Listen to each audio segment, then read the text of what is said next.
Welcome and thank you for accessing this on-demand recording covering the Generation 2 changes to the Employer Set project for the T-level in Education and Early Years.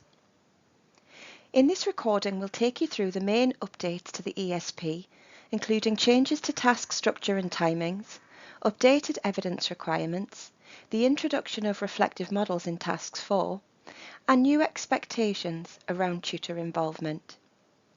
This recording is designed to help you get up to speed at your own pace and support planning ahead of the next assessment window.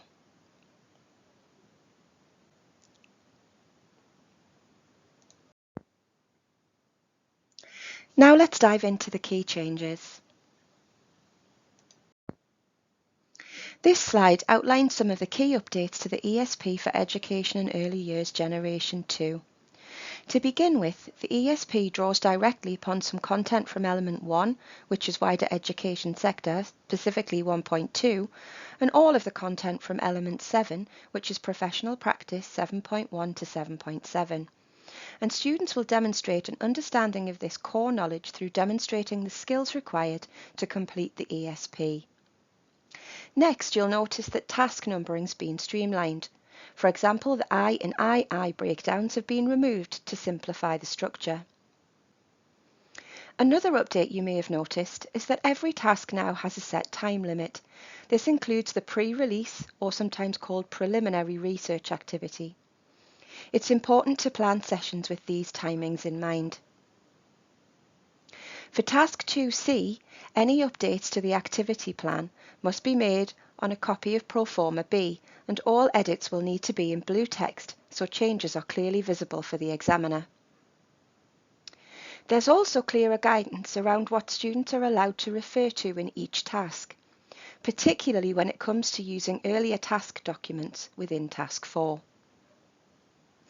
Speaking of Task 4, this now includes the use of specific reflection models. This gives students more structure and supports better quality reflective accounts. We'll discuss this a little later in the recording. In Task 3B, audio recording is now sufficient. Video is no longer required, which should help make technical setup more straightforward. You may have also noted that the tutor observation notes form has been removed from the provider guide. Remember that students must fully complete each task, including all parts, before progressing to the next one. And finally, tutors now have greater flexibility in choosing the questions for Task 3B, allowing for a more tailored and varied discussion. Please do, however, make sure you refer to the provider guide in full for full details and specific guidance for each task, especially where permissions, timings and resources might be concerned.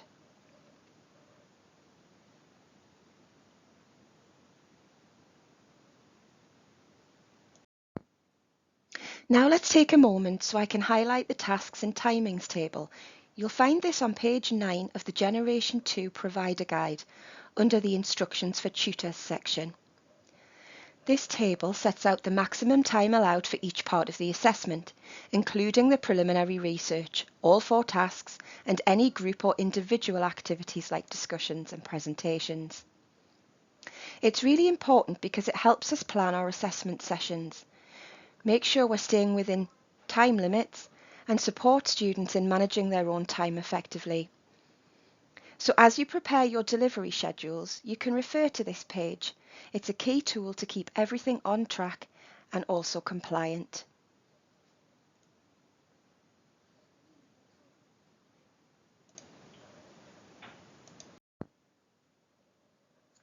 Now let's look at the tasks and associated proformas.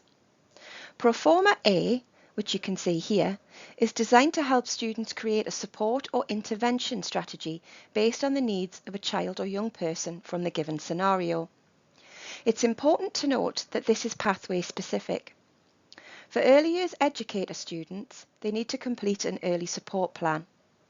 But for assisting teaching pathway students, they'll need to complete an intervention plan.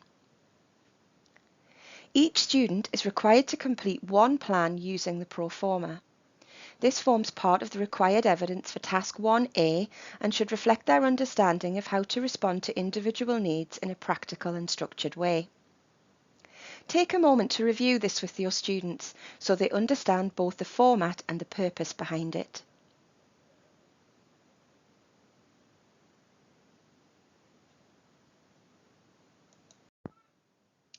Next, we have Proforma B. This is used in both Task 1B and Task 2C.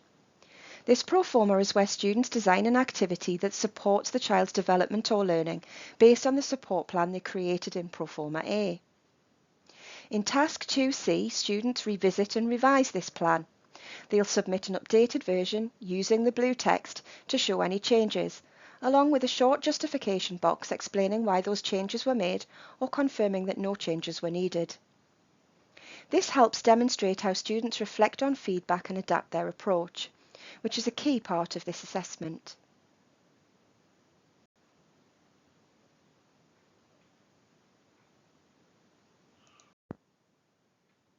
Now let's look at Proforma C, which is used in Task 2A and Task 2B. This form is used to record peer feedback on each student's activity plan, or early intervention plan.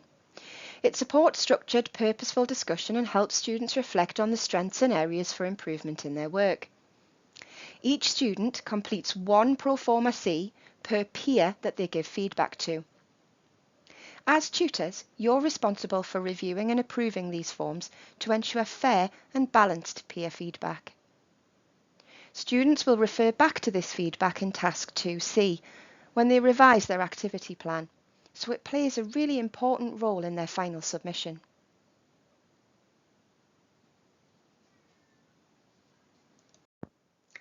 And finally, we have Proforma D, which is used in Task 4. This form guides students through a structured reflection. And new for Generation 2 is using a specified model. It gives them the opportunity to evaluate their project outcome, reflect on personal learning and consider how they applied their knowledge, and assess how well they met the brief.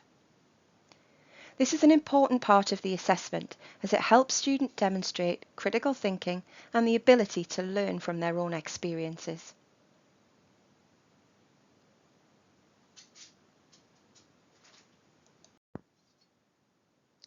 As you've noted, one key change for the Generation 2 ESP is the use of specific reflection models.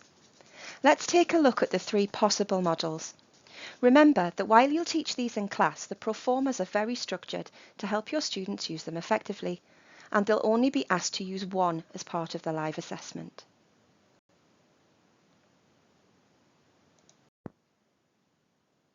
I'm sure these models will be familiar, but let's look at each in a little more detail and why they're so relevant to both early years and assisting teaching.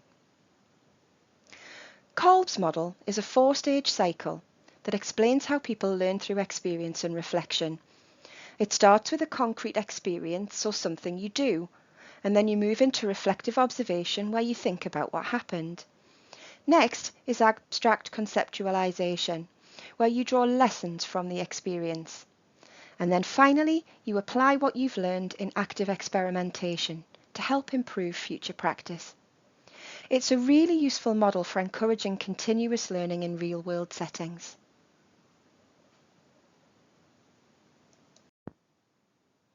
Next is Gibbs' reflective cycle. This is a widely used model that helps structure reflection after an experience. It guides learners through 6 stages. So first they describe what happened and then explore their thoughts and feelings. Next comes evaluation. What went well or what didn't, followed by analysis to understand why. They then draw a conclusion and finally create an action plan for how to improve next time. It's a great step-by-step tool for deepening learning and planning for their own future development.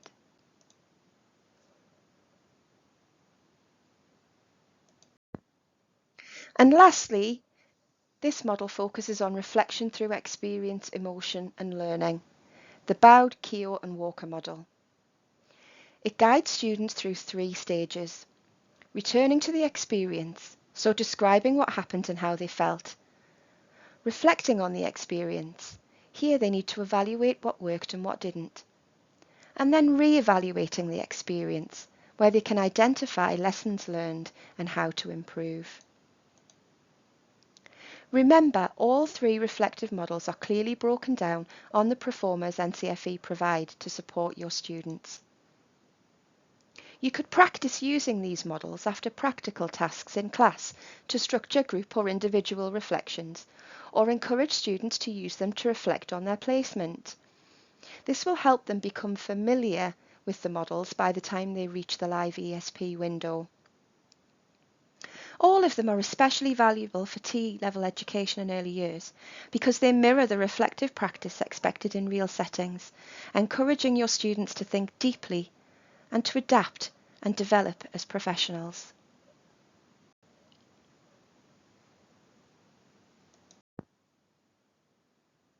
Next, let's look at some strategies within the ESP to enhance your student outcomes. This slide outlines a range of practical classroom strategies designed to improve learner outcomes in the Employer Set project. Starting at the top left, we focus on integrating research and planning tasks into everyday lessons to build familiarity and reduce the pressure of the formal assessment environment. Mini projects can be used to simulate the ESP format, giving learners a low-stakes opportunity to practice this type of project-based work. We can also bring in industry-relevant case studies that simulate decision-making processes. These make the ESP feel more authentic and relevant and can help students relate the theory they've learned to their practice. You could even ask students to consider their own placement experiences to help with this. Walking through past ESP tasks together helps learners understand expectations and how to structure their approach. In the second row, breaking the ESP down into clear, manageable stages with checkpoints ensures you can stay on track and students don't feel overwhelmed. It's important to embed opportunities for reflection too, helping students to think critically about their choices and progress. You can use the NCFE Proformas to support with this. Regular feedback loops, both peer and teacher-led, give students the chance to learn from feedback and improvement as they go. You can also use success criteria and exemplar work to help learners see what looks good and how to achieve it. Finally, we need to build in presentation skills. Learners should regularly present their findings and justify their decisions to help prepare for the final assessment. And remember, throughout, giving targeted feedback on technical language, clarity and professionalism will ensure your students' work meets both industry expectations and T-level expectations.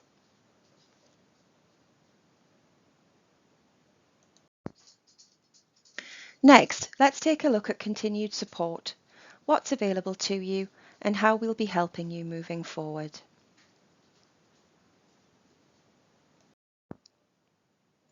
If you'd like tailored support to help you prepare for Generation 2 delivery, you can book a curriculum call directly with myself or my colleague Elena. This applies even if you've had calls previously and need some additional support. Please do remember to indicate when you started or plan to start T-level delivery so we can align the support to your provider's context and stage in T-level delivery. We can make sure it's relevant to the staff in your team, and please make sure everyone's aware of this opportunity so they can book early and secure the most convenient time for them. To book your call, just visit the consultation booking page using the link shown on this slide.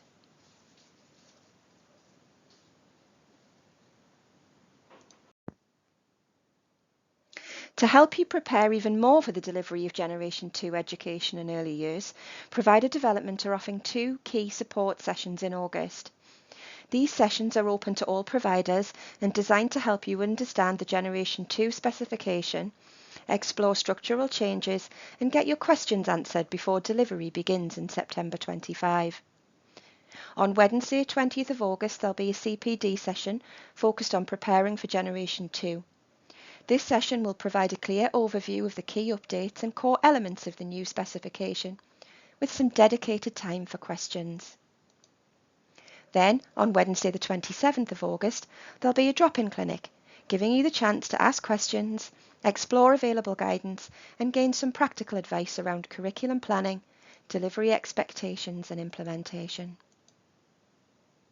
Both of these events are already open for registrations, and you can sign up on our events page via the link shown on screen, or simply use Google to search NCFE T-level events.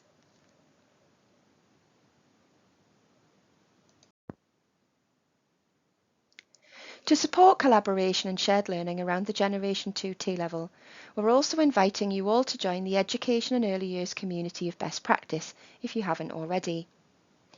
This is an online space hosted by NCFE where providers can connect with peers across the country, share ideas, resources and delivery tips, get updates, inspiration and guidance directly from the provider development team. By joining, you'll gain access to a dedicated Microsoft Teams space where you can ask questions, join discussions and stay informed throughout your T-level journey. To sign up, simply scan the QR code on screen or use the link and complete the short form. This is a really great way to stay connected and supported. Before we finish, I'd really appreciate it if you could take just a few moments to complete this short feedback form.